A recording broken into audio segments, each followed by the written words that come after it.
are going to talk about the high school transfer portal. No, it's not really a thing, but it kind of is. March 1st is kind of a big deal around here. Is there a problem? Our friend Brian Munson may think so. We're going to talk about that at 6:30. At 7 o'clock, we buy or sell on several topics around the sporting world, including John Jones is back in the courtroom. Weird. It just seems to be a place he likes to hang out. Will, won't, should returns to the After Hours Lounge in form of which NFL coaches will, won't, and should be on the hot seat following this season. Dan Campany, could you please go get our friends from Cunningham's? They're at the door. Goodbye. And then our good friend, Jay Landstrom, the new head coach at Elkhorn Mount Michael, is going to be in studio with his Knights tonight. Dan is amped. He wore his Mount Michael gear tonight in celebration. Dan has landed one guest in the history of this show. Yeah. And it has been Jay Landstrom. He's very excited to talk about Mount Michael football, as are we. He's bringing 3 players with him tonight. The former Omaha Central coach, now at Elkhorn Mount Michael, taking over that Class C program.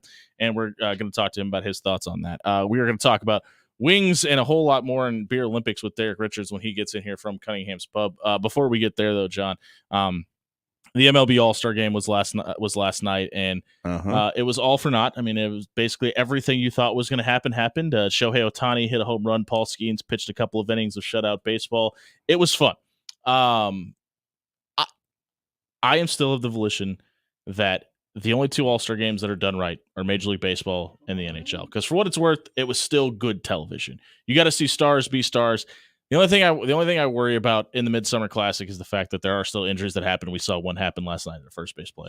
Yeah, well, look, I made my feelings about All-Star games known last night. I don't get it. They don't interest me at all. It's just like I have a hard time even paying watching attention. A scrimmage. Yeah, because that's what it is. Yeah. It's an exhibition game. And I don't watch the NFL preseason either. Like, I'm a sicko. I watch almost every game that's on television around here. I can't do it. Like, if I wasn't covering the team like in this format, I wouldn't watch the spring game. It's like that stuff just does not interest me. I watched 11 different spring games this season. Yeah. Like from around the country. Not at all. Yeah, I've got not interested. Derek Richards, the owner of Cunningham's Pub, is now with us here in studio. Hop on up, man. Hey, how you doing, guys? Good. We're great, man. Thanks for bringing food in. We appreciate you. Of course, yeah. What do we got tonight? Buffalo wings. Okay. So just straight up buffalo. Do you have any takes on All-Star games? I don't. Yeah, thoughts? I'm on board. I don't watch. That seems to be the consensus. 11 these days. spring game. I went to a red and white game, I think once or twice, maybe. Did you do the drug-free pledge at midfield when you were like 8 years old? Oh yeah, the Dare thing. Yeah, I did. I get the Dare shirt. Yes, and yeah, that was Obviously, you have a scrimmage coming up at your bar shortly here. It's going to be the Beer Olympics. Yes. Can you talk about the events that are going on and how people can sign up? So, well, the easiest way to sign up is you can go to like Eventbrite. We've got a link to it, but the easiest way to do it is to go or like call our Old Mill location, have a team name, and then we just charge you over the phone. Save the fees and all that. There you go. Stuff. Save you some gas money too. Cunningham's Pub, solving inflation every single day. Yeah, right. We're here to fix the world's problems. All right, with so beer and Olympics. What are the Beer Olympics? So this is actually something we've wanted to do for a long time. We finally have gotten around to doing it, and it's going to be like the Olympics. We're going to do traditional like bar games. Okay. Put points behind it, and then your team will tally the points, and then somebody's going to get. That's awesome. It's a gold, silver, and bronze trophy. So it'll be beer oriented. Let's put it. Have they been made or are they in the process? The trophies? Yes, they're still in the works. Okay, is this a Derek Richards Woodman Work Crafts? It's a combination of something we found online that we were adding to. All right. So it's a remodeled trophy. I don't know what the terminology. You mentioned it, and we're getting to Derek Richards Cunningham's Pub here on the After Hours. Now, just a reminder, it is Wing Wednesday. Head over to our Facebook or Twitter page. Follow us, follow the bar, retweet or share the post of Cunningham's logo, and we will get you entered into a drawing to win a $25 gift card to Cunningham's tonight. You mentioned you brought buffalo wings with you tonight.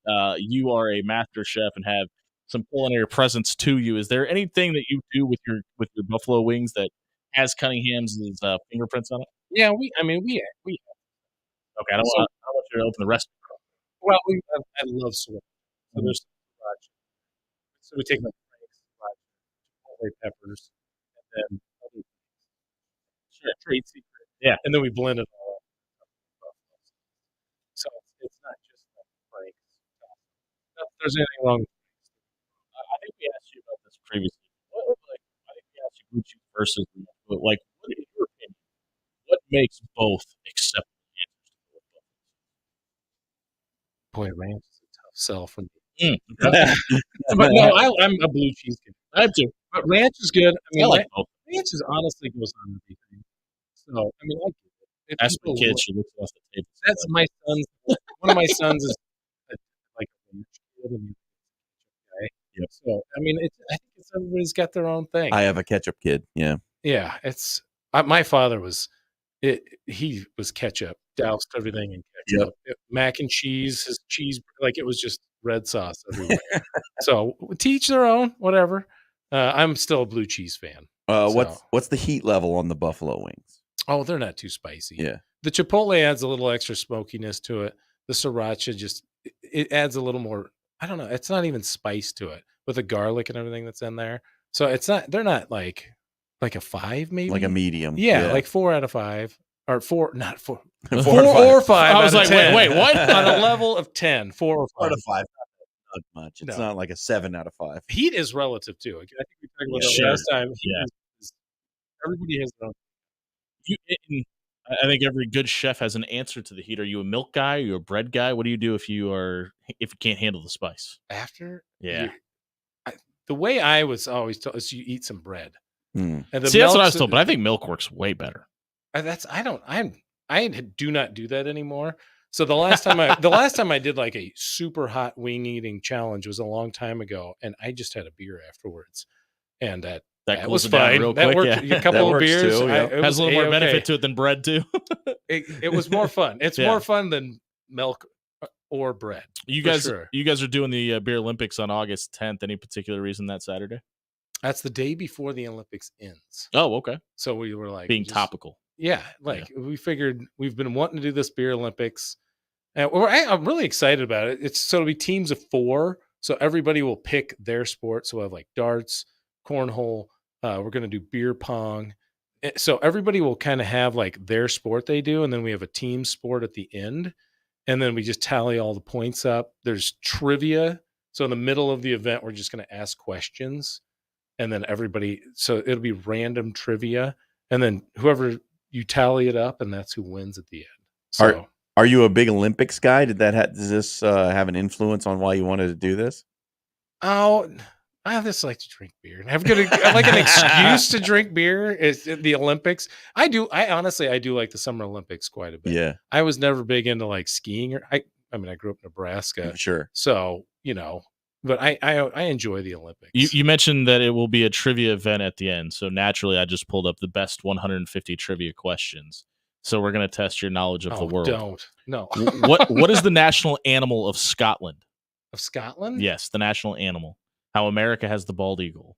What is Scotland's bald eagle? Dan? I have no. Scotland. I'm terrible at trivia. It's a unicorn. The national animal of Scotland is a unicorn. I was gonna say, do they have animals other than like cattle? But yeah, it's a unicorn. All right, so if you're putting together a Beer Olympics team, don't pick Derek for the trivia. I will be asking the questions. Yeah. I will not be expected to answer. I've got a website questions. for you here. Apparently, he's Alex Trebek. He's not a competitor. I don't have to. The answers are given to me on a note card. There you go. So there's a reason I chose to look up the questions first as well. By the way, Tap Takeovers. Where are we at, and what's coming up? So it's happening right now. I actually just left there. The guys from Cross Train are at our Old Mill location. Both locations were giving away a glass to anyone that orders a Cross Train beer. And we'll be doing that for the next 6 weeks on Wednesday. We've got 5 Cross Train beers on tap. And then we're doing a grand finale where we'll give away some custom made canvases. So we make like custom prizes to hand out, like one-offs, so that the people that like, if you're a big craft beer fan and you want something to put in your house that no one else has, like these are the items. Like right. I typically only like 1 or 2 of each one of the things we give away. So it's like, this is it. Try to keep it unique. Sure. How long is the cross train going on? To the end of August. It's the last Wednesday in August. I think it's the 27th. Do you ever get the request for anything in particular? Like, is there something that gets requested for these tap takeovers, maybe more than anything else? Like as far as like breweries, what in general, breweries, styles of beer, types of beer, brands of beer. Well, I mean, right now, like we were just talking about, like hazy IPAs are like the king of beer right now, right? And things have changed over the last 10 years. Suck so it, just Budweiser. Kind of, what's that? I said, "Suck it, Budweiser." Oh, it's honestly, we were just having like we used to do tap takeovers, like 2019. It was always like we had to get some out of state bigger brewery, and now there's so much like local craft beer, so we can have local breweries do the takeovers. Do you ever like is Yuengling ever requested, or do people ever ask you how you can get it in Nebraska?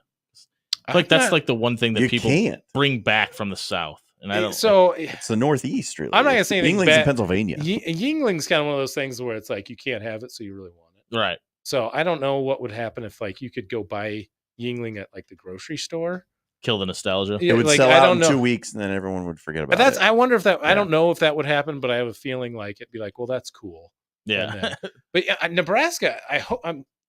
Some states are really loyal to their local. Like they're like, this is what we. People in Wisconsin love Spotted Cow. That's the thing, and like Nebraska is getting there. We're getting so many new breweries, and the beer is so good. So we're really getting to where Nebraskans are like, this is my jam. These are the guys I support. So it's really cool to see. Well, buddy, we appreciate you coming in. As always, we're not going to hold it against you that the prime rib wasn't ready, but we'll try that. I will bring the Friday special. We're doing. We're going to start doing like new twists on like just traditional bar food. Yeah. So like the next one we're going to do is like a hot beef sandwich with like a spicy gravy on it, stuff like that. I forgot to ask: is Blackstone always closed on Mondays? It is. It is okay because I stopped to get some blueberry sriracha wings on Monday night. And I had forgot that only Old Mill is open. So like we kind of try to close one day a week, just so the whole staff, managers and everybody just has one day where they don't have to worry about anything. That's a good. And Monday is just always such a good bar night. That's probably a good call to do it on that. I'm old now, so I don't even know what the good bar nights are anymore. I don't even remember going out past 10 o'clock. The Wednesday before Thanksgiving. It's a big deal. Big time bar night. Yeah, we do. Everybody comes back from college. I hang out with the in-laws and drink beer at the in-laws. There you go. So that's Derek Richards, the owner of Cunningham's Pub. One more thing, sorry. No, thank you guys. Thanks for having me. He will be here bi-weekly, keeping you informed on everything that's going on at Cunningham's and feeding us hungry schlubs around here. If you missed that segment, check it out at SoundCloud.com or wherever you may get your podcast at. It was brought to you by our friends at Cunningham's. Don't forget to stop by our social media tonight, retweet the GIF of Cunningham's logo, or follow us on Facebook and share it out as well. Went into a drawing to go hang out with Derek, Leah, and the crew at Cunningham's tonight. We'll be right back. Getting Paul Feinbaum's thoughts on Deion Sanders. 1620 The Zone.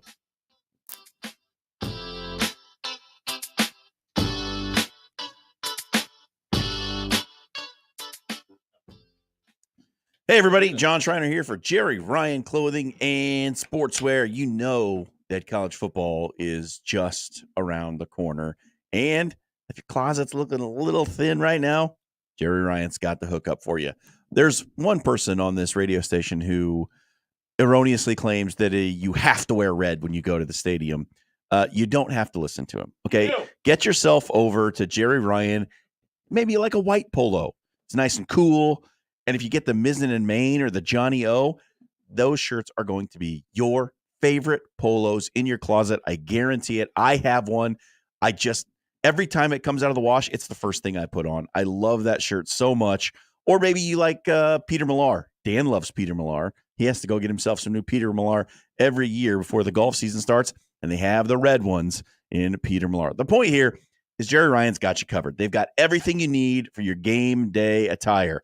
Check them out, 78th and Dodge, centrally located, easy to find, easy to work with, and they've been dressing Omaha for over 50 years.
624 on a Wing Wednesday edition of the After Hours Lounge. Brother.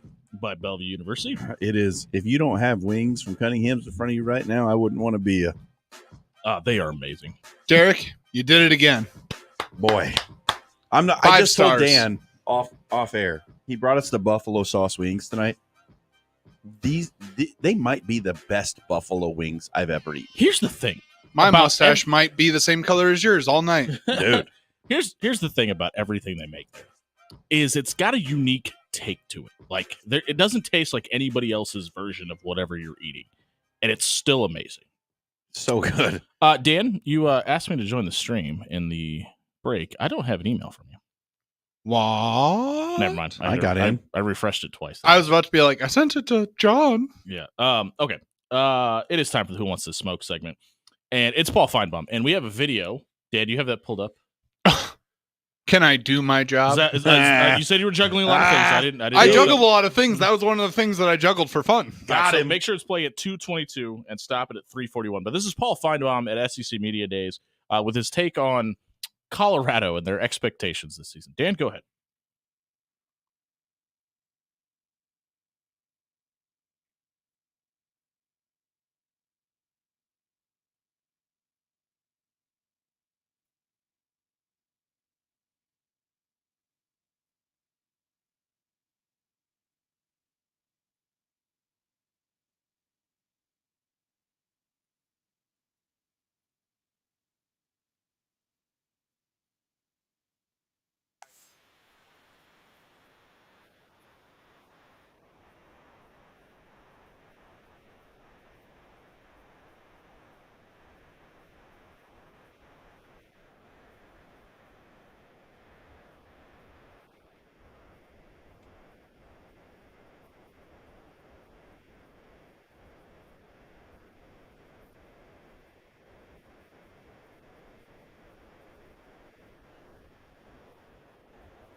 That's Paul Feinbaum of ESPN giving his takes on Colorado and their expectations this season, and I don't disagree with anything. I think I've said essentially the same thing that he said. I mean, it kind of made me take back a little bit when he said that they're irrelevant to the big picture, but they are. Yes. Listen, they're relevant to the story of college football. Everybody's undefeated right now, and if they come out and they even struggle with North Dakota State, which I think they're going to, I think the parachute's going to be pulled. Like everybody's going to put their foot on the brake a lot quicker than they did a year ago. But everyone's still going to pay attention because he talks so much, because he says so many inflammatory things, because his kids wear diamond watches on the field. Like they're a circus act. Like that's what Colorado football is. It is all flash, no substance. I just don't know if you can say that they're completely irrelevant to the landscape of college football. As far as the national championship picture is concerned, I think they are. Sure, that landscape. But I think that's what Paul Feinbaum was trying to say. Paul Feinbaum, the SEC is irrelevant to the landscape of college football. We can say anything that we want to.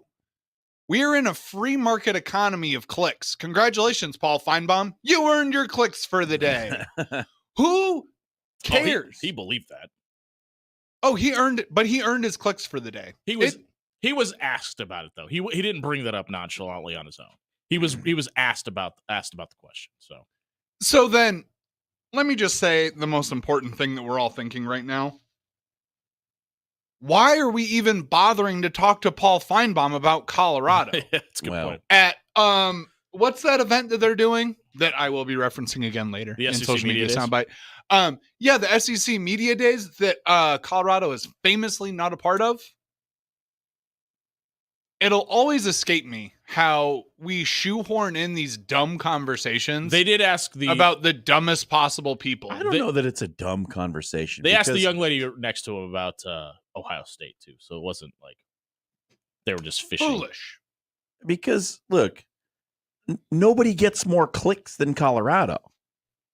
Like Colorado is the clickbait of college football. It is the listicle of college football.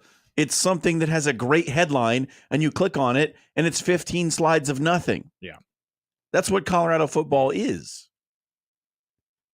So, yeah, they generate a lot of attention and there's a lot of people talking about them. They haven't won a thing. They've done absolutely nothing. They beat TCU in the most exciting game of the year last year. Coming off the national championship appearance. And like, look, Nebraska's done absolutely nothing either. And they're generating a lot of attention right now. But does Nebraska matter in the landscape of college football at this point? No. Not right now, they don't. No, they don't. But I think the difference between those two programs is the people at the top of them have different views on that. I think Matt Rule understands that. I don't think Deion Sanders has any idea. Well, but Deion Sanders is like so ridiculously self-confident to the point of it being almost a parody of self-confidence. Like that's a good point. He believes that they're going to win like he has to. Yeah, true. That's true. He just, that's him, man. Like never lost, just like LeVar. I mean, Deion Sanders talked about LeVar Ball, and there's a lot of comparisons you can draw there. LeVar Ball, I never lost. Deion Sanders, never lost. Beat Michael Jordan in his prime. People forget he said that. I mean, it's not, they're not unalike. They're 1980s professional wrestling bad guys where they just, it doesn't matter what actually happened. They just say what they believe. Like, yes, we watched you get beat down by the entire Pac-12 last year. They're all Chael Sonnen. Yeah, exactly. You're gonna talk everybody into the stadium anyway. That's what they're doing. They're selling tickets. And they're doing a great job. Some places, sunglasses. Like you have to give Deion Sanders in Colorado their due. Like they have generated so much attention. They have everybody talking about them. And they won 4 games. Which is 4 times the amount they won the year prior. And I think that is what they're hanging their hat on. Hey, it was improvement. And they're not wrong. But the expectations you're pointing out to everybody is a lot different than what we're seeing in the results category right now. Now, it's another year. They have a revamped offensive line. They have brought in some pretty high caliber talent to fill those gaps. Does that mean that they can coach offensive line, though? Because just having talent doesn't always cover up lack of coaching ability. And not necessarily talking about Deion Sanders, but his assistants. There's a long way to go in that program. And you got to have camaraderie somewhere. And if you're just bringing guys in, letting guys go, and bringing guys in, letting guys go, you're never going to develop a team. And to be honest, it doesn't feel like he wants to. It feels like he wants to get his kids through college, get them to the NFL, and then let the rest sort itself out. But because Deion Sanders isn't a head coach. He's a great motivator. Yep. And he's a great speaker. And a great salesman person, to Paul Feinbaum's point. But he has no will or ambition to be a head coach. But he has no will or ambition to develop players and to make anyone actually good. There's a certain type of person it's going to take to stick around in that environment, right? Like there are kids coming out of high school who see all the glitz and the glamour and all the attention, and they want to be a part of that. And they get there and they realize, hold on, this isn't what I thought it was going to be. Right. And there are some that buy in completely and will want to stay there and want to be a part of that thing. And you've seen a lot of people who've gone in there and stayed a year and said, actually, no. Several, yeah. So because they're not there to play football. Again, they're not there to play football player. They're there to actually be one. Deion is a great promoter. And you said he was a wrestling bad guy. I think he's more like the wrestling promoter. Is Vince McMahon. Yeah. He's great at selling an idea and a story that may or may not be true. Yeah, that week 1 matchup is maybe even more intriguing than the week 2 matchup with Nebraska, because they come out and they lose to North Dakota State, which I don't think is out of the realm of possibilities. They're going to be really well coached, it's really not disciplined. When North Dakota State plays any Division I team. Yeah, it's it will. I'm interested to see what happens if that game's close or Colorado loses, because it'll be really interesting to see what happens. North Dakota State beat Iowa a few years ago. Hey, if you missed the and that was a decent Iowa team. If you missed the Who Wants to Smoke segment tonight, check it out wherever you find your podcast. It was brought to you by 402 Barbecue. All you got to do is stop by 84th and Spring. Let Kelly and the team know you heard about them on After Hours. She's going to throw in a soda with a purchase and the mention of our show. That's right. You just got to grab your favorite sandwich. Tell her what soda you want. Mention After Hours. She's going to throw in the drink at no additional cost. It's 402 Barbecue. Stop by 84th and Spring tomorrow and grab lunch. We'll be right back talking about the high school transfer portal. Is there a problem in the state of Nebraska? We'll tell you that. Go back at 1620 Zone.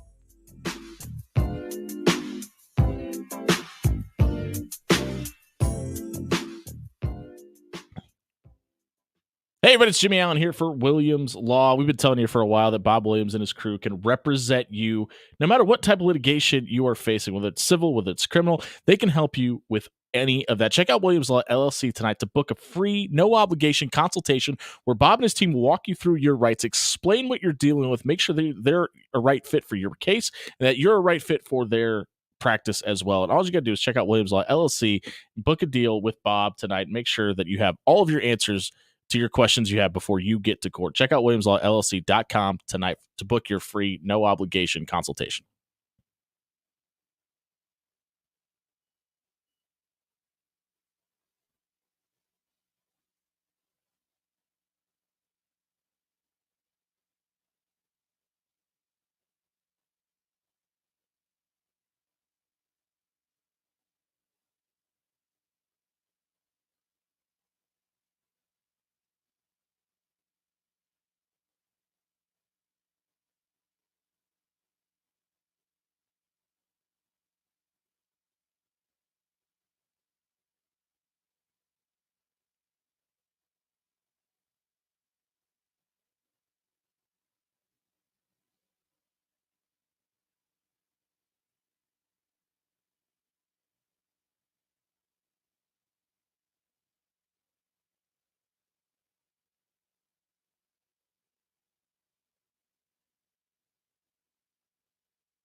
6:40 on a Wednesday night here on 1620 Zone, brought to you by Bellevue University. Head over to bellevue.edu and register for classes. Become a Bruin tonight.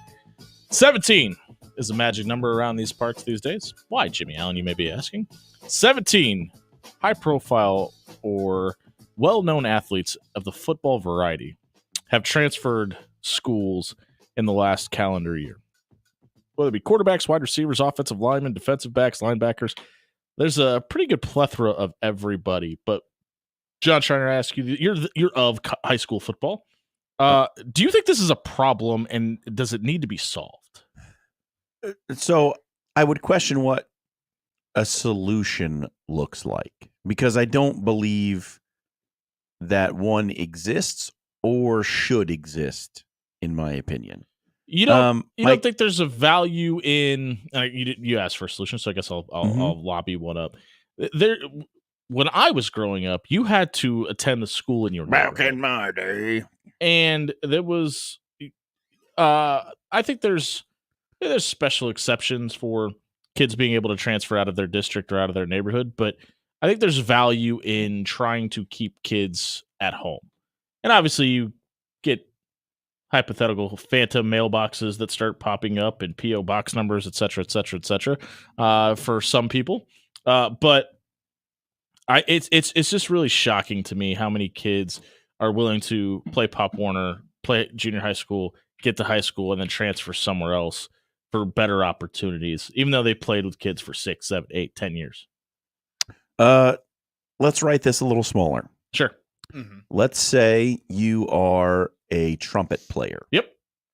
And you have an opportunity to perhaps earn a scholarship in a marching band in college. Yep. But the band teacher at your current school is more of a trombone specialist. Okay. And there's a school across town where they've got a band teacher who played trumpet, who was first trumpet in the marching band at the University of Nebraska. Knows exactly what you're going to need to do to get there. Okay. Would you tell that kid, no, you stay at your school. You don't go to that other place and get the training that you want and need.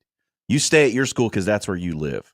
Or would you say, no, listen, you've got an opportunity to go to a different school and get the training that you think you need to make it to the next level, and that's okay to do that. So real quick, I want to give you a joke response and then the actual response. I would tell that kid, you can stay right at that school because the trumpet and the trombone are both brass instruments, and you can learn the same scales and the same ideas on both instruments. You're a dork. Real answer. Go ahead. But then real answer, I would actually tell that kid that, yes, you should go somewhere with a bit of a brighter future for you, some better training, and possibly a little bit of a better look, one might say. But here's the thing that happens. I think in the example that I gave, most people are not going to bat an eye at that. They're going to say, no, he should go to the other school where he's going to get the training that he wants. Okay. When we move that conversation over to athletics, all of a sudden everyone's got their arms in the air. And that's what I was going to hint on. Can I tell you why I think that is, though? Because if the trombone player goes from Omaha Bryan to Elkhorn North and they fall and break their arm, they can still play the trumpet. If the wide receiver from Mount Michael transfers to Omaha South and they tear their ACL, that negates it's built into the school, not based on the individual. And I think you could still, there's just so many different variables about athletics that can negate it that I think it makes it a different conversation, because we've seen injuries pile up that ruin careers, right? And how much of it, listen, they are unique situations. Not everybody's going to get injured playing sports, but if it does, is it worth the transfer? And are you still going to be at that school? Because I think we should still be putting the education first. Yeah. And when we're talking about playing trumpet and things like that, that's a part of the education. It's already built in, not an extracurricular activity. So if the kid gets hurt, he can just go back to his old school and do his academics there. Like, what's the problem? Well, you now have to wait a whole nother calendar year. You've probably invested a ton of money in going to this other school. Most cases, you're probably traveling quite a bit. It's one of those things that I think if that option is off the table, I don't think the juice is worth the squeeze in situations. I don't I think you can tell. I don't think it's a problem. Okay. I don't think that as rampant as it's happening though.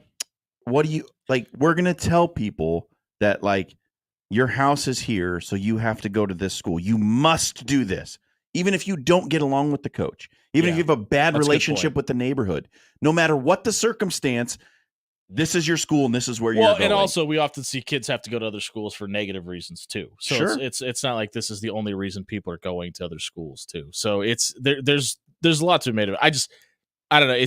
It's weird to me when some guys and a lot of times it usually is for a better opportunity to get more eyes on you to go to college. And I get that. And I'm not going to fault anybody for doing that. If that's the case, I don't have a problem with it. If it's like a playing time issue though, that's where I'm like, okay, maybe you should just kind of buckle down and try to earn your spot. But again, the player coach experience is always one that you got to throw in as a wild card too. It is uniquely American to strive for something better. It's a good point.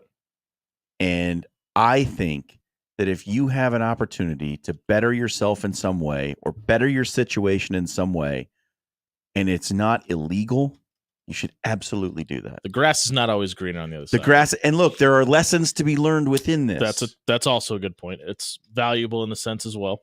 So, I mean, I don't know. I'm a person who really hates like hard and fast rules. Like, I think people should just be like, they should be allowed to act in whatever they think their best interest is, as long as it doesn't hurt anyone else and learn from their mistakes. Yeah, I hate the recruiting part of it because it's happening. Oh, I don't like it either, Jimmy. I don't like that part of it either in the high school ranks. If it was as simple as I'm Mike, I go to Omaha Burke, and I think I have a better opportunity to play and get to college by going to Lincoln Southeast. That's just a hypothetical situation. Sure.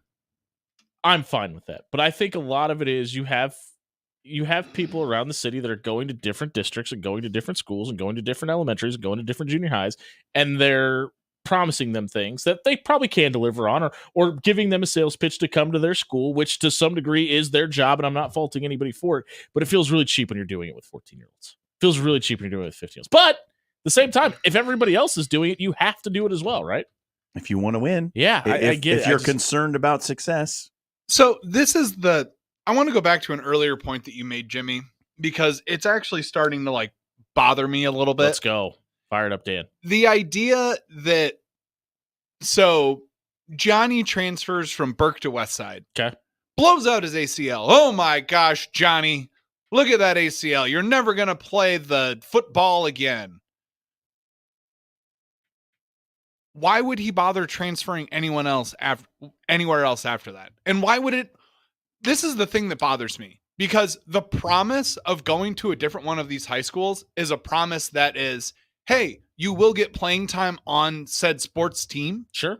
But also, you're still getting the same level of education at any one of our Omaha metro schools. Sure. Within OPS, you should be able to get the same education. Westside's famously not an OPS school, but go ahead. I'm just pointing out the one that I'm just going by district. Right. Here's the thing though, is a lot of these kids are making the decision based on the sport. I agree with your sentiment, what you're saying. You're 100% correct.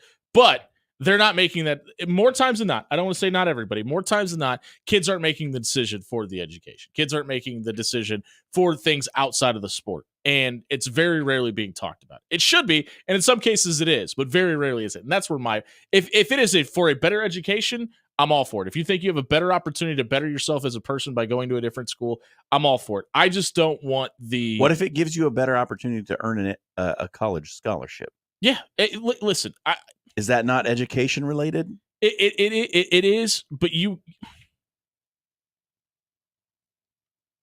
we're in a world we're in a world now where NIL is being discussed at ages below 18. And it's, I mean, Malachi Coleman had an NIL deal his senior year of high school. And it's one of those things that these conversations are not only involving education anymore. That's kind of where my problem comes from. But I don't. So explain what you think the problem actually is. Because these are 16, 15, 14-year-old young men and women that are being approached by adults about their future that are going to directly impact the adult as well as the kid. It's not only about the child. And that's kind of and if it's a conversation that, hey, I spoke to a college football coach and they thought that my best opportunity to get a better education, better my opportunity to get to their school was by going here. Okay, that there's no net gain value from anybody else. Mm-hmm. But if it's a matter of, hey, I work at this school, you should come here because I think you're super talented. I'll get you playing time. I can help you issue an NIL deal. We can figure this out after that, and it's going to benefit both of us. That's where I have the problem with it, because we're talking about minors making adult decisions, which is where my biggest problem comes in all this. Well, now, with that being said, there's also a fine line there where these kids have to set themselves up for their future and make what's best for them too.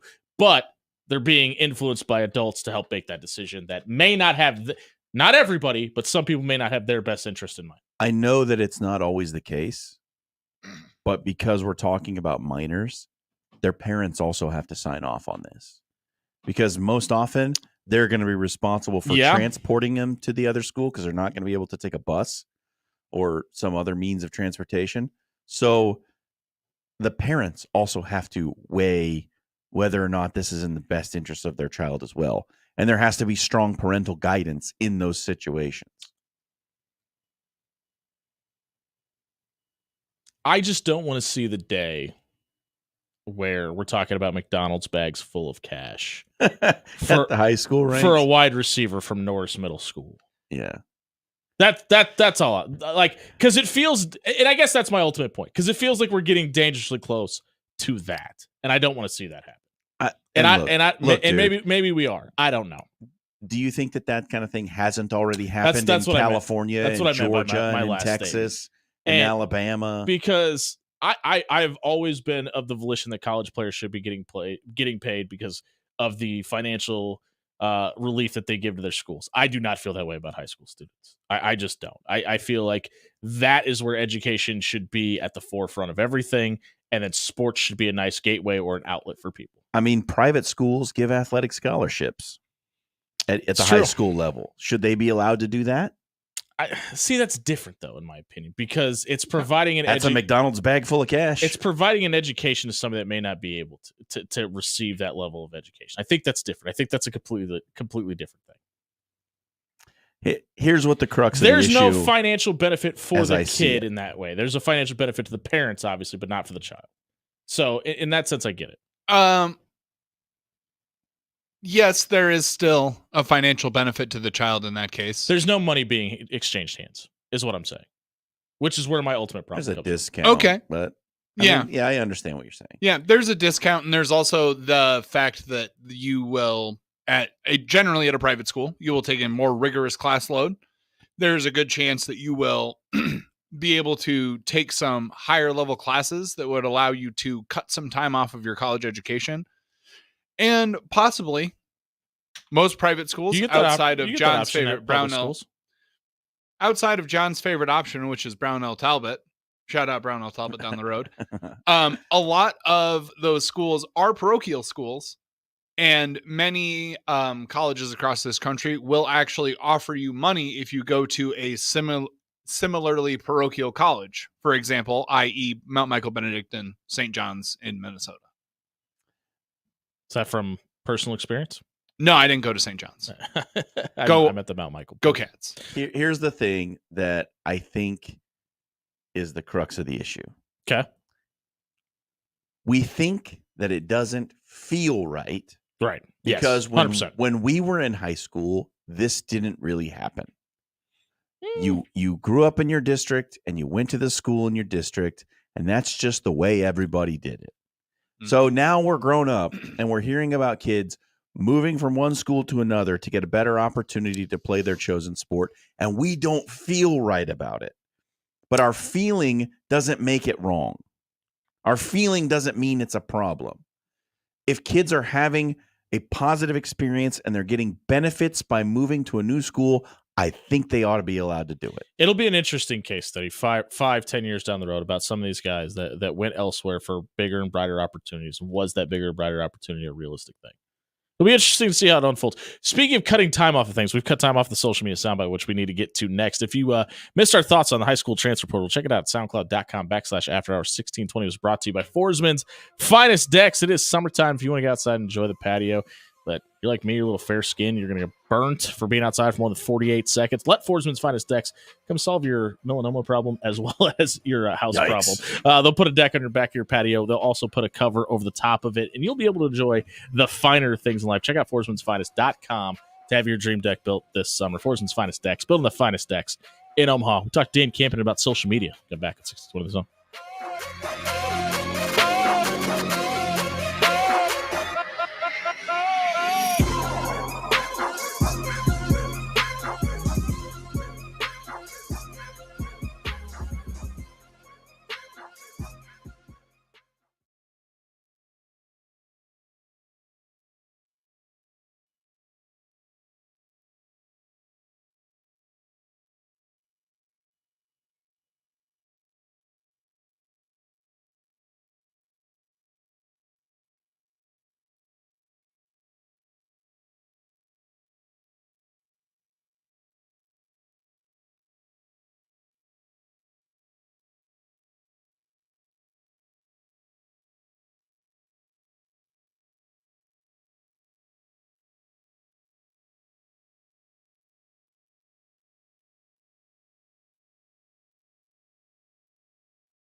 $6.59 on a Wednesday night here on 1620 Zone, brought to you by Bellevue University. Keep up to date on all things Bellevue Athletics by downloading the BU Bruins app to your smartphone tonight. We talked to Dan Campanen a lot in the second and third segments. Tonight, we're going to hear from him again as we find out what's trending on social media.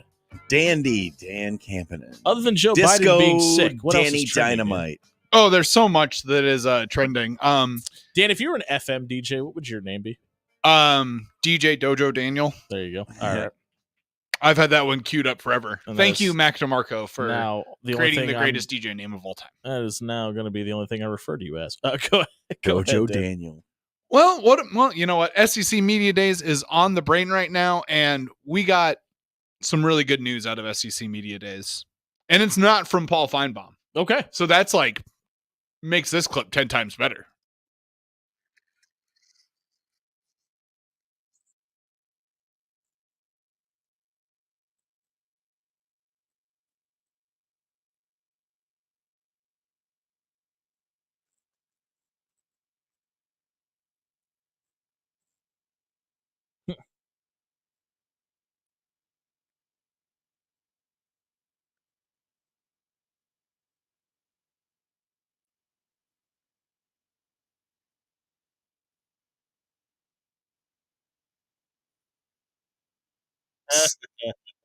Hey, Texas.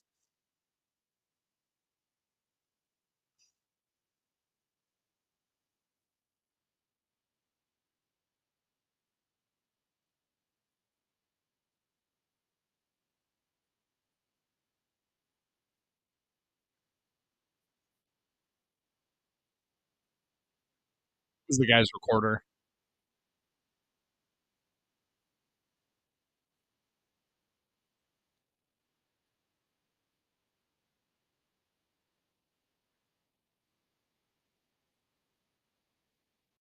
Preach, my brother. Dan? Congratulations, fans of college football, fans of not Texas everywhere, haters of Texas everywhere, College including Station rejoice. I would hope the three of us in this room. Yeah. Horns down will not be a penalty in the SEC. That was their head of officiating saying the exact same thing. And let me tell you, that everybody outside of Austin has been saying for 100 years. the revisionist history that the Texas Longhorns have been trying to go through over the past 24 hours of, well, we never thought that this was egregious. We never had them write it into a rule book to say that you couldn't do it. You just had fans have to change their shirts. You've had players kicked out of games. It's crazy to think that I want to say it was in January of 2024. Oh yeah, that's the year that we're in right now. Your coach cursed out an entire basketball team after you lost to them, and they all did horns down at center court. I worked at a gas station in college, and care to share which one? The Come and Go on 192nd and Pacific. Okay. Oh, right on. And during football season, we got a rack of team hats, and there was one row of Texas hats. I turned all of the Texas hats upside down. But as you should, out here doing God's work. I think Texas offensive tackle Kelvin Banks said what we've all been saying for years. His quote today was, "The horns down sign was never a big deal among the players. It doesn't really bother us that much. You do what you want to do. The way you stop somebody from doing it, if it really bothers you, is you stop them from scoring or you score on them. If you don't want us to dance, don't let us score." Michael. Also, just real quick side horns down story from old Dan Campanen.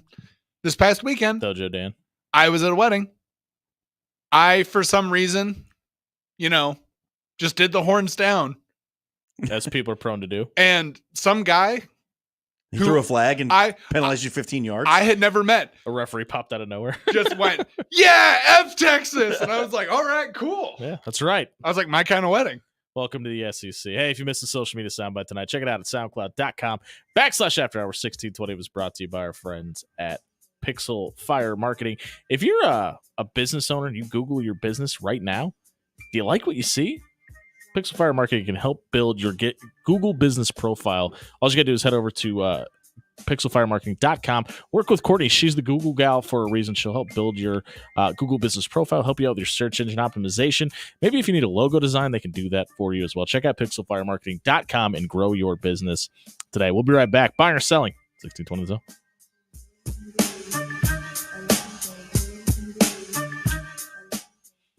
Hey, everybody, it's Jimmy Allen here for our friends at AX Plumbing. Nick and the crew were out at Going Vertical the other day. They came out and they fixed a urinal. Somehow our bathroom was more clean than the time that before they showed up. It was immaculate. Problem was solved, diagnosed, and we found a long-term plan. AX Plumbing and the crew gave us what we were looking for and helped us fix the problem so they don't have to come back out. And like I said, the bathroom was just spotless by the time they left. They can leave your home or business cleaner than they found it as well. Check out axpservice.com tonight to book a free estimate with Nick and the crew at AX Plumbing.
Top of the second hour, brought to you by our friends at Pyramid Roof Contractors. If you want to be preventative for the storms that haven't shown up yet, or maybe you've been affected by the seasonal storms, head over to pyramidroof.com.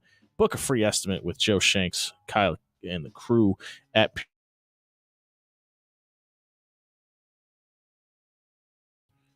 Look hard at websites, listen to podcasts, and come up with nifty questions to ask John and I. Oh my God. You also need your microphone to be on to do this. I don't know how to do my job. Need you to do radio, Dan. Whiskey Wednesday hitting Dan real hard. Derek's going to bring you guys a sample? All right. The U.S. men's national team. No, not that one, John. The Dream Team. Dang it. Has blown out Serbia 105-79 in Abu Dhabi in preparation for the Olympics. Steph Curry led the American men with 24 points. Buy or sell that Steph still has a case for best player in the world. I don't know if he ever did. I think throughout his entire period, I think LeBron James has been the best basketball player in the world. I just think Steph was different. I think he was the Nirvana to Metallica at the time. And I think he changed the way the game is played. I don't know if I would ever classify him as the best player in the world. I think he is the best off the ball. I think he is the best 3-point shooter of his generation. I don't know ever. I don't know. Yeah, probably ever. But I'm just to be coy, we'll say of his generation. And I think he changed the game, the way the game's played. But I don't know if I would never say he was ever the best all around basketball player. Currently today, no, he doesn't. I don't think he can make a case that he's the best player in the world. I think there are too many young, talented superstars named Nikola Jokic, named Giannis Antetokounmpo. There's just too many guys who are too talented right now. And look, Steph's not getting any younger. He's had his day in the sun, and I would, 7-8 years ago, have put him in that conversation for best in the world. Today, no. So I think Steph still has a partial case for best in the world. He's still the best shooter. Mainly just because he is one of the hardest working guys in basketball. Yeah. For being his age and for his ankles, like having been beat up when he came into the league. That's a good point. And being even more beat up now. Like those ankle braces seem to get about an inch wider every single year. So does his mouth guard, by the way. I got to give it to him. He still has that case for me. Has it. He still is a walking bucket. Next question. Yeah. John Jones is in the courtroom once again. The arguably greatest MMA fighter of all time is facing failed drug test charges. He's alleged to have threatened and become hostile at a person attempting to administer the test. Buy or sell that John Jones will ever be able to get out of his own way. Take every piece of this stock and sell it for as much as you possibly can. He is just unapologetically John Jones and doesn't want to change, and has been highly successful at everything he's done except for stay out of trouble. And he doesn't seem like he's going to change his stripes anytime soon. I don't think we're ever going to see him fight again, to be honest with you. I mean, the window's starting to close already on his carear. Well, who's left for him to fight? Like, he was going to fight Brock, and then that fell apart. Sure. And then he was going to fight Ngannou, and then that fell apart. And Alex Pereira. I don't know if John Jones wants that smoke, though. I don't think he does either. Nobody wants that right now. Yeah. But I'm with you. I don't think we see him. I just don't think he's ever going to fight again. Partially because of the drug test situations, and partially just because he's getting up there in age. Man. Is he hands down the best of all time in your book, or is Habib able to enter that conversation for you? It's tough, man. Like, because they're so different. Weight classes are so different. You know what I mean? Like, I think you could be a lighter weight and still define the best in the world, though. Because I think for a long time it was George Rush St. Pierre, and he famously fought at 154. And then you have guys that have been small. It was Anderson Silva for a while. Yeah, I think you could make the case for Jose Aldo back in the day too, at a stretch of his career. And Mighty Mouse at a stretch. Like, have I ever told you my famous Mighty Mouse story? No. I was working at a bar in Daytona, and Demetrius Johnson walks in a fight night. Like, UFC is on the TVs.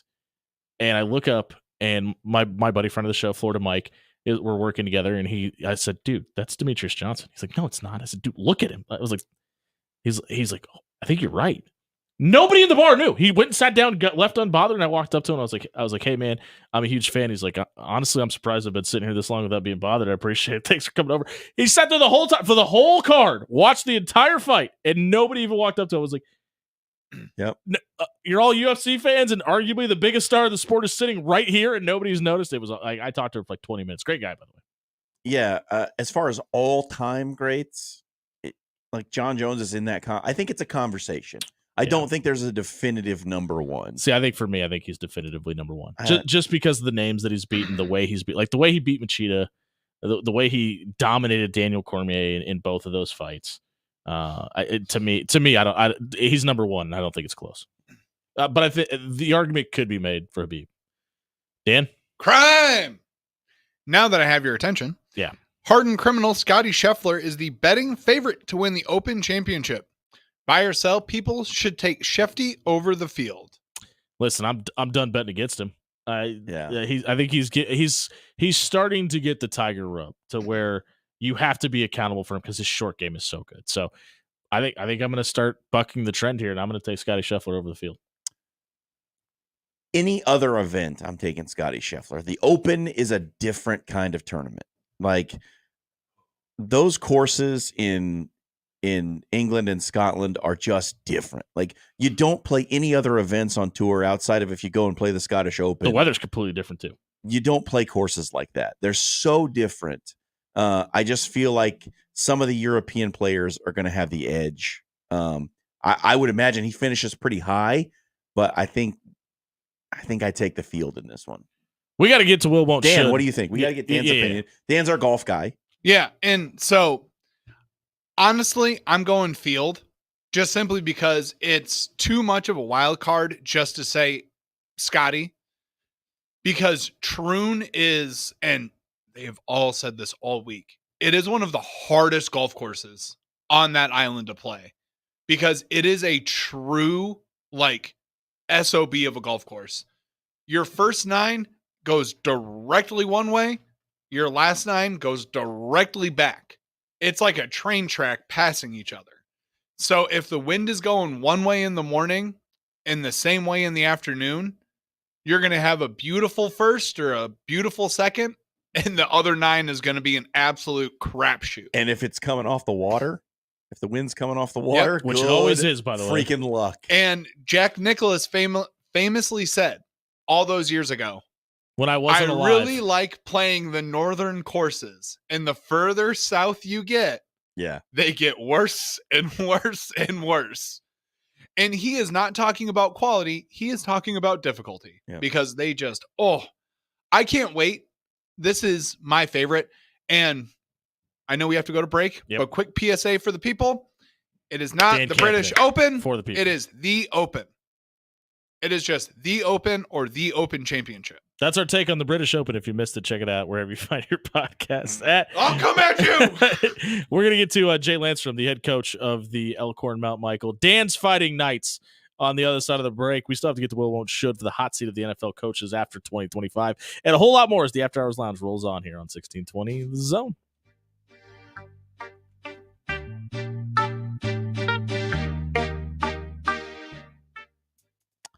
Hey, everybody. John Trainer here for Williams Law.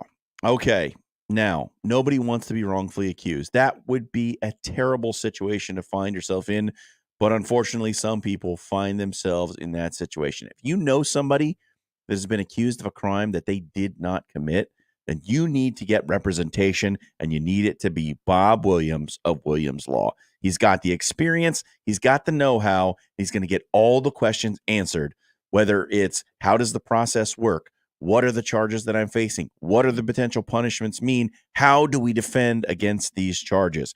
Maybe it's a DUI. Maybe you've got a child who's gotten themselves into a spot of trouble. Whatever the case may be, Bob's going to give you a free, no obligation consultation when you give him a call at 402-522-6317. Call Bob at 402-522-6317 and get the answers you're looking for. Or you can check out WilliamsLawLLC.com and get your free consultation set up tonight.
7:23 on a Wednesday night here on 1620 Zone, brought to you by Pyramid Roof Contractors. Over a decade of being the number one roofer in Omaha for a reason. Check out pyramidroof.com to book a free estimate today. He was just here a few months ago, and he's back. Jay Landstrom, the head coach of Elkhorn Mount Michael, joins us in studio with Barrett Sikora, Nate Bluvis, and John Farrell. A few of his players of his new program are here as well. Coach, thanks for being here, man. Taking time out of your busy summer to be with us. Thanks for having us. It's always good to be on. You brought Dan a shirt, and we were going to forever hold it against you until you actually eventually bribe us to come back in to have one on as well. But we will proudly sport some night gear next time that you stop by, but including that sweet hat, by the way. There you go. Like that's that look. Coach Von Dahlen hat, covers up my bald spots, and always got to take care of our grads. So, ask and you shall receive. There you go. The robe hats are big right now. The robe hats are a deal. They are. Yes, they are. What does this offseason look like for you, and where do you guys think you are as a team in the learning curve standpoint of things? Well, I think these guys have been very coachable. They've been working hard, showing up, doing everything we've asked them to do.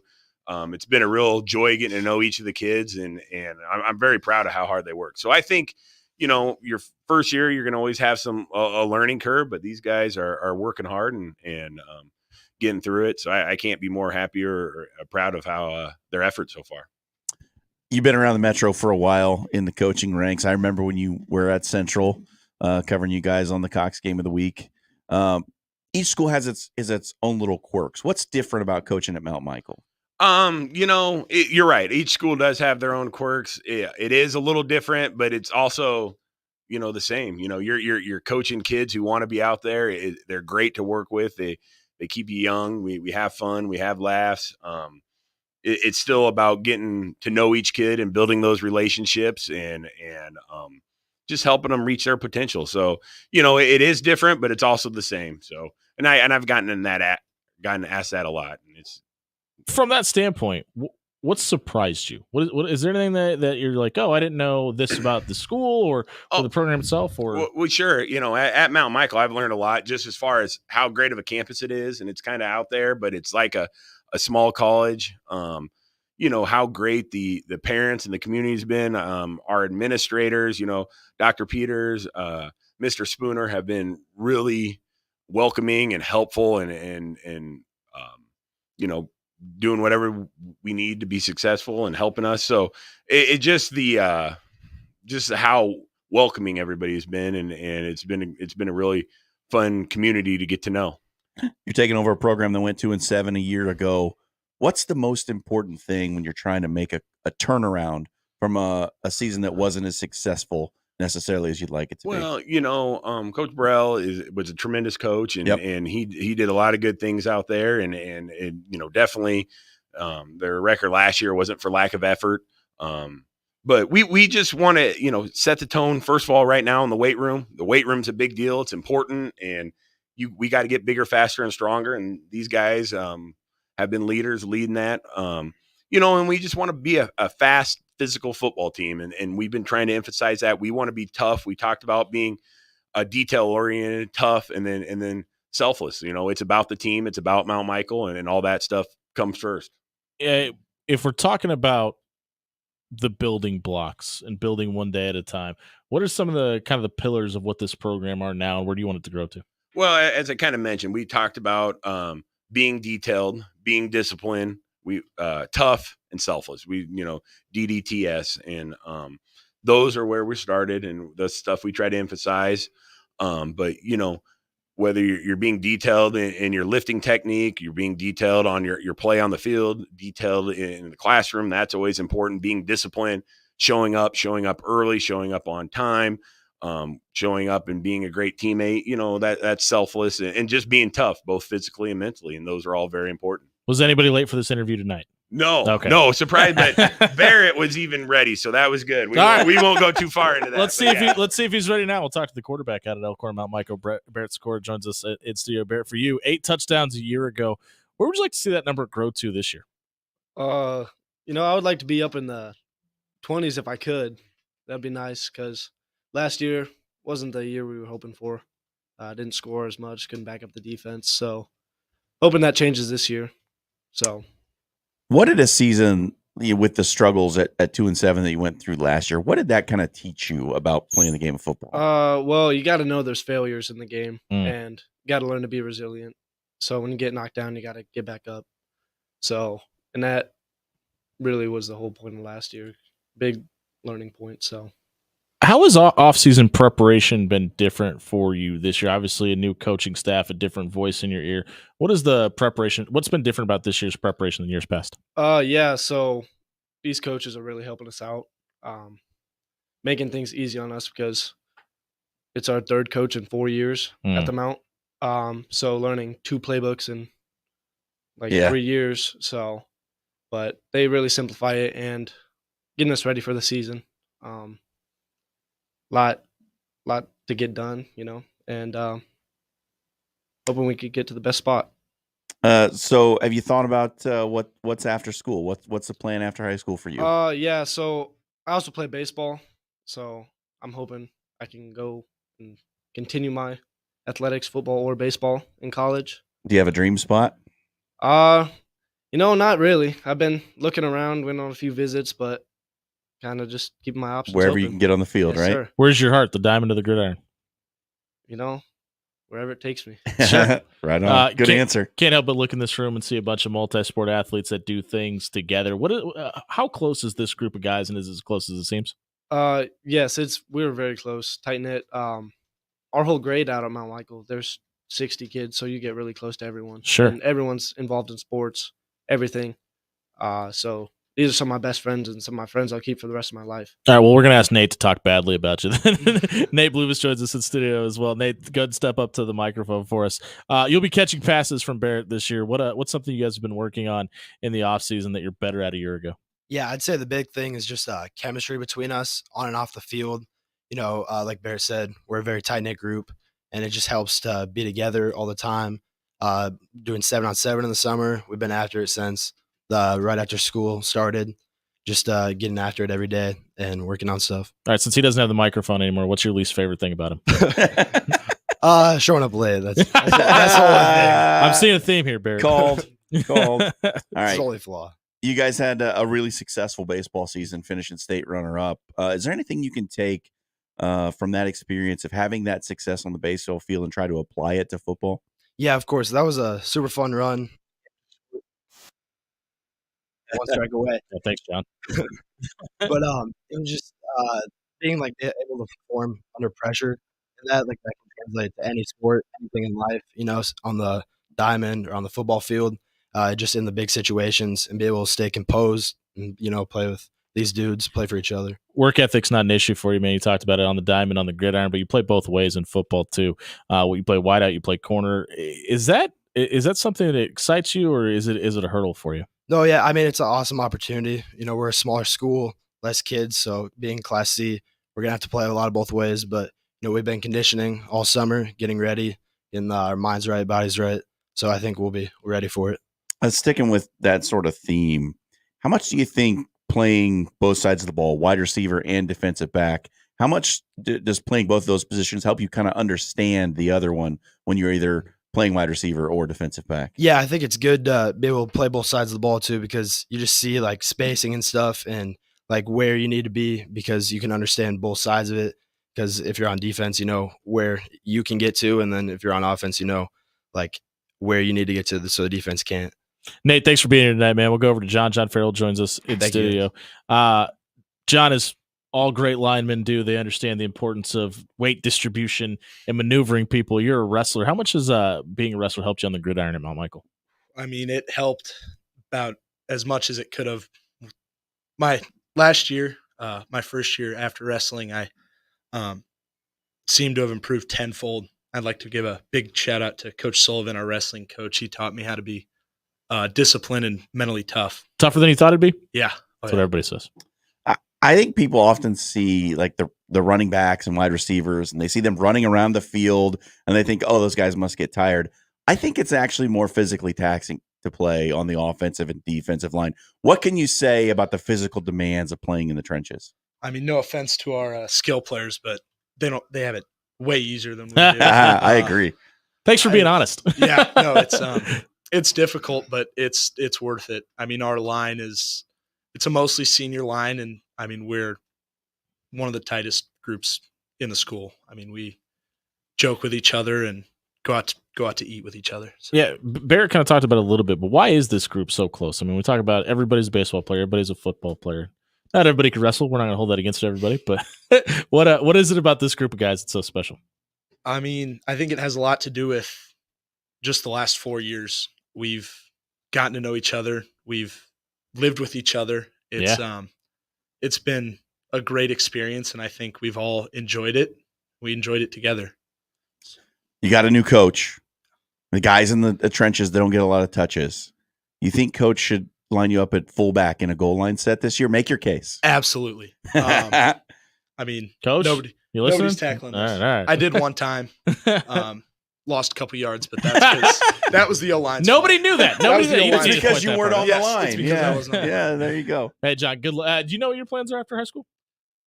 I don't know. Might try and wrestle. Sure. So We'll see. Right. Well, thanks for being here, man. Good luck this fall. Coach, we'll go back over to you to wrap this up. And again, we're catching up with Jay Landstrom, the head coach at Mount Michael for the football program. I guess I'd be remiss if I didn't ask. Dan, do you have a question that you'd like us to ask, or can you grab that extra microphone? Oh, yeah, I'm grabbing that extra microphone. Okay, so famously and infamously, Dan Campen. These are going to be softball questions or these hard-hitting, alumni wants to know questions. Don't let him go spicy, Dan. How is the booster club going to be affected by this question afterwards, Dan? Dan Campen, our illustrious producer, is a Mount Michael grad, so I'm sure he's got something he's chomping at the bit to get off his chest. Well, I've got one very important one. Barrett, you came in here tonight with a little bit of cheddar on that upper lip. How quick into school are they going to make you chop that off? First day. He says first day. And first then, day. are they still doing the does the hair touch your collar thing? Oh, yeah. Okay. Okay, so good. No more long hair either. All right. Good. That you was feel better? That was my most important question because I was like, he's got a mustache. I was like, did I let that happen? I've seen you over there huffing and puffing for the last 20 minutes. I didn't know what it was from. All right. Do you have a question for Coach and not facial hair? Okay. All right. Go sit back down there, Coach. We'll go back to you to kind of wrap this thing up. What defines success for this program this year? Well, it starts. We're not going to send a number on wins or whatever, but it's about improving and setting those core values and just giving a great experience to all of our student athletes. We want to win and we play a competitive schedule. We open up with a very tough Auburn team, and so it's we want to compete and we want to compete hard and we want to play hard and we'll see where it goes. But success, we talked about at the start of the summer. We're a tree. We're growing. We want to water it every day and see it grow and expand. And I think we're doing that. And that it can't stop now. It needs to continue throughout the season. Will you let John Farrell play fullback? If it's really short yardage, we might be able to. Although the only thing with that is if you give it to it's like one of your kids. If you give them one, then you got to give the rest others. So we'll see. But all three of these kids are great kids. They've been, like I said, they've been great getting to know them, and I look forward to working with them and having a fun and successful season. It's great to be at Mount Michael. Which one do you like the least? No, you don't have to answer that. I'm just kidding. Coach, thank you for your time. We greatly appreciate it. If you missed the night segment tonight, check it out at soundcloud.com/afterhours1620 or wherever you may find your podcast. That it was brought to you by AX Plumbing. Home or residential, they can do it all. Check out axpservice.com for plumbing, water heater, gas piping, or backflow prevention issues. AX Plumbing is locally owned and operated. They'll even give you a discount if you're a former or current military member, and they will leave your home or business cleaner than they found it. Check out axpservice.com for more details tonight. We'll be right back, giving you the hottest takes of the night, telling you who's on and off the hot seat in the NFL. 1620 Zone.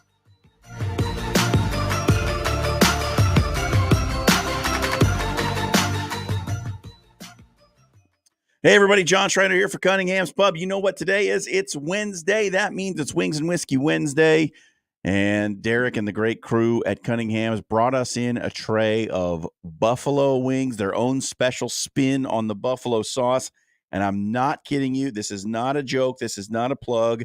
I tasted them. I had never had them before. I think they're the best buffalo wings I've ever had. The smoke with the hot sauce and the blue cheese and the ranch, it is just out of this world good. You need to try it. You got to get yourself over to Cunningham's. Get yourself some of the delicious smoked Wings. They have 2 locations, Old Mill and now the new one in Blackstone. There's no excuse. It's not too far away. You can get there, and you need to get there and get yourself some wings tonight. And if you follow the show, if you follow Cunningham's, you might notice we put out a GIF earlier tonight. You retweet that, baby. You're going to be entered into a drawing for a $25 gift card to Cunningham's. Free wings. What could be better? It's Cunningham's Pub. Stop by the Old Mill or the Blackstone location tonight.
7:44 on 1620 The Zone. That's PM Standard Central Time for anybody that may be confused. Or the podcast has been getting a lot of love from Dublin, Ireland lately. So shout out to our military friends over in Dublin that give us a listen every now and then, tweet into the show.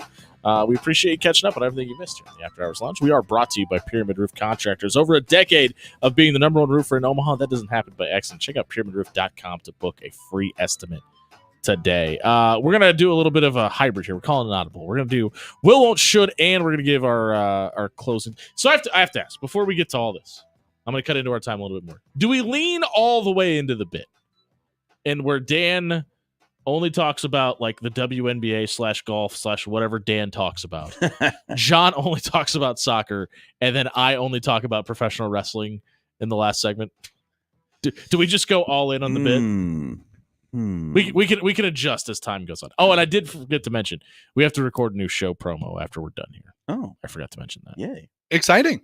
I like a new show. Show promos are fun. But we will get to will, won't, should first before we do all of that. And we are going to tell you who will, won't, or should be on the hot seat after the 2024-25 NFL season as far as the coaches go. I'll start with the will. Can we say our wills at the same time? Because is it the same person across the board? Is it the same for you? 3. Robert Saleh? Robert Saleh. Matt Eberflus. Wow. Okay. Yeah, that's probably a good call too. Well, no. I'm going to tell you why. Okay, you'll get there. For me, it's Robert Saleh because I just think the Jets are a dumpster fire as an organization. As a Niners fan, I love Robert Saleh.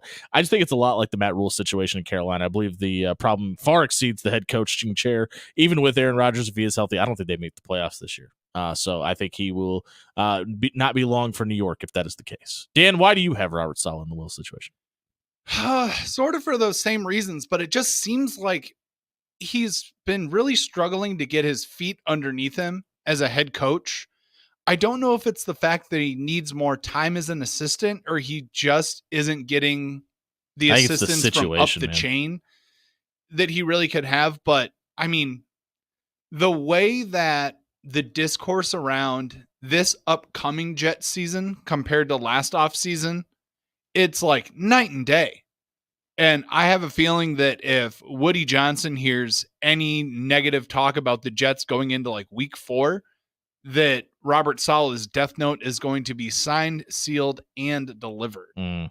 Because he just has not gotten, he's gotten all the pieces that you could possibly want for an amazing defense, but that offense just hasn't put it together. And I blame whatever that guy's name is, who's Aaron Rodgers' little pet. Pat McAfee? No, not Pat McAfee. No. I would blame Pat McAfee for a lot of stuff, like inflation, the popularization of the tank top. Yeah. The repopularization of the tank top. Guns out, guns out. But bro. I can't blame him for the Jets. Benny! I chose Matt Eberflus because they gave him what he wanted. He wanted to be rid of Justin Fields. He wanted a new quarterback. They drafted him a quarterback. I don't think they're going to be very good with this new quarterback, and they're going to blame Matt Eberflus for the team being bad. And he is going to be on the chopping block because the team is not going to make the playoffs again. And so Matt Eberflus is going to be blamed for the failures in Chicago, whether that's warranted or not. It should be. I think they're going to be good. I know we disagree on that. I think they have too much talent to be bad, in my opinion. Dan? When we get to the won't section, who won't be on the hot seat in the NFL? Who won't? You want me to go first? Yes, please. Because my won't was a bit of a toss-up. Because it's the right answer every single year. It's Mike Tomlin. Every year we doubt the man. Every year he just sticks it in our eye. This will not be the year he falls below 500. I like this Pittsburgh team a lot more than most people do. They've put the carrot at the end of the stick for both Russ and Justin Fields on one-year deals. I think Pittsburgh, despite the division being really good, has a winning record this season and makes the case for the wild card. Who won't be on the hot seat is someone that people are saying should be on the hot seat, and I'm saying he won't be. It's Sean McDermott of the Buffalo Bills. I do not think that you put this man on the hot seat. He's done a lot with that roster and turning the Bills into a premier franchise in the NFL currently. You have a great quarterback who's got a seemingly great relationship with him. This is a program or a franchise that has had a ton of success compared to the previous decade when they had barely any. They were a laughingstock. You remember E.J. Manuel? he's got this thing turned around. I think you have to keep him in his place. Dan, who won't be? Who I think won't be is one Mr. Doug Peterson of Duval County, Florida. Okay. Just paid his quarterback. Yeah. They paid up Trevor Lawrence, and I really think that they have been very patient with him so far after being very impatient with one Mr. Urban Meyer. That's because Urban was out assaulting people, but continue. Yes. I mean, fair. There's a reason when you can be impatient with a guy who is a complete jerkwad. But I feel that this Jacksonville Jaguars organization has been very patient, and they will continue being very patient, because I think that Doug Peterson can kind of talk his way into keeping his job at any point in time during the season and say, look, we're building, here's what I want, here's what I need. And he can get with his GM and he can say, all right, we need to sit down and these are the holes that we need to fill. And I really like their team unity. My sister just went to one of their players' weddings because she's friends with the bride. And let me tell you, she was like, there was a very strong Jaguar presence in that room. And it was good. John Schreiner, you're an idiot. Oh. Sean McDermott should be on the hot seat after the season. And only if they are unable to reach the Super Bowl. You've got to beat the boogeyman down in Kansas City and at least reach the AFC Championship game, if not the Super Bowl, because of the culture Sean McDermott has built, and he's gotten you over the hump of the previous decade. Now he's got to deliver on the goods, in my opinion, in this season. If he doesn't, I think he should be on the hot seat, despite probably winning the AFC East this season. And I think if it's the case, they don't at least reach the AFC title game yet again, I think he will be. So you were one of those people I was referencing who say he should be on the hot seat, and I didn't even know it. Who should be on the hot seat? It is pretty easy for me that it's Brian Daboll of the New York Giants. Look, on his watch, the Giants have done absolutely nothing. They've gone 15-18-1 in his tenure. I can't say that he's responsible for keeping Daniel Jones around, but I have to imagine that he would have had some say in whether or not Daniel Jones got re-signed to that giant contract. I don't think they would have done it if he was absolutely against it, so he's got at least some part to play in it. Also on his watch, they let Saquon Barkley walk, the best asset on that team. They let him go. These are two terrible moves that have been made by the combination of him and his GM, and also they're not winning. And they're not going to win again this year. Brian Daboll should be on the hot seat. Also, on the same Brian Daboll effect, I haven't been watching the off-season Hard Knocks because that is a giant trash fire. But it was interesting to see his reaction to watching Caleb Williams dial up what pass play he would want to run if he could run the same pass play 42 times. He got so excited. He's a dork. And you could see football dork. He loves quarterbacks. You could see the sadness in his eyes when he was like, "Oh man, Tommy DeVito hadn't messed up our season. We could have maybe somehow gotten Caleb Williams." Who should be on the hot seat, Dan? Who should be on the hot seat for me is Mike McDaniel. I honestly have to say, no matter what you're fielding this year for that Miami Dolphins roster, you've got the serial impregnator Tyreek Hill, and you still have Tua Tagovailoa on that roster. The combination of just those two guys should get you 20 touchdowns a season without having to wake up and put on slippers in the morning to get out of bed. If Mike McDaniel can't get to if he can't get to the playoffs, he's 100% gone. If he can't get to the AFC Championship game, I'm giving him a 50-50 shot of whether or not he's going to still be able to keep that job coming into next season. Because you can have fun with, him being the young, cool guy and being kitschy all you want.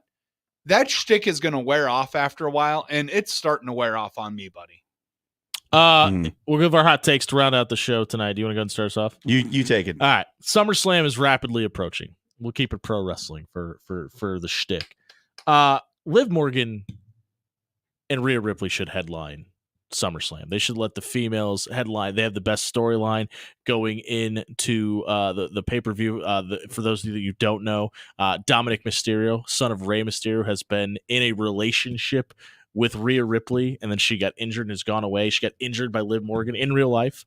And in storyline, Liv Morgan has since been trying to steal Dominic Mysterio away from Rhea Ripley. They got this close to kissing the other night in the ring, and naturally, when it was about to happen, Rhea Ripley's music hit. The crowd went nuts. It's one of the loudest indoor reactions you'll ever hear at any sporting event. It was great. Let Rhea Ripley and Liv Morgan headline SummerSlam.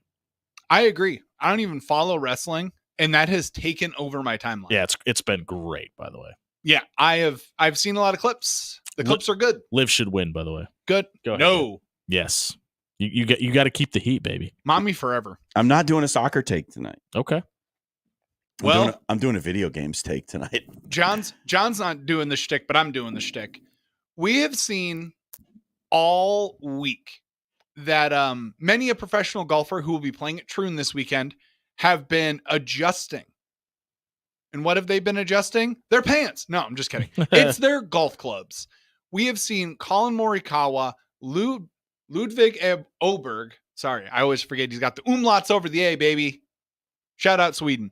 And Tiger Woods, all three have adjusted their 2 irons and their 3 irons down by multiple degrees. So, hot take of the night, Stinger season's back, baby. We're going to see some 36s and some 38s on those apexes for the feet that ball's getting off the ground. Going to have a sexy weekend at the Open, baby. Just like me hitting a 3-wood off the deck. I got to say something really quick. You guys know I'm out on alternate uniforms. Husker AI just tweeted out this alternate uniform that AI created. I'm here for it. That's good. All right, good. I'll tweet it out. It looks a little bit like Wisconsin, but I'm okay with it. Okay, here's my take. The College Football 25 video game has been widely praised, like up and down, as being a tremendous football gaming experience. Universally. It is the pinnacle of football games. There has never been one better. But there are some complaints. Oh. The 2 notable complaints that have been lodged by players are, first of all, that you're not allowed to edit the ratings of players in your dynasty mode. And you're not allowed to create recruits to add to the recruiting class. And these complaints are from whiny little babies who don't remember what video games used to be like. You're trying to cheat the system so you can get a team full of 99 rated players. You losers. Stop complaining about this.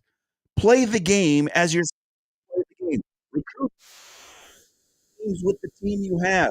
Don't cheat and just build a super team by editing the roster.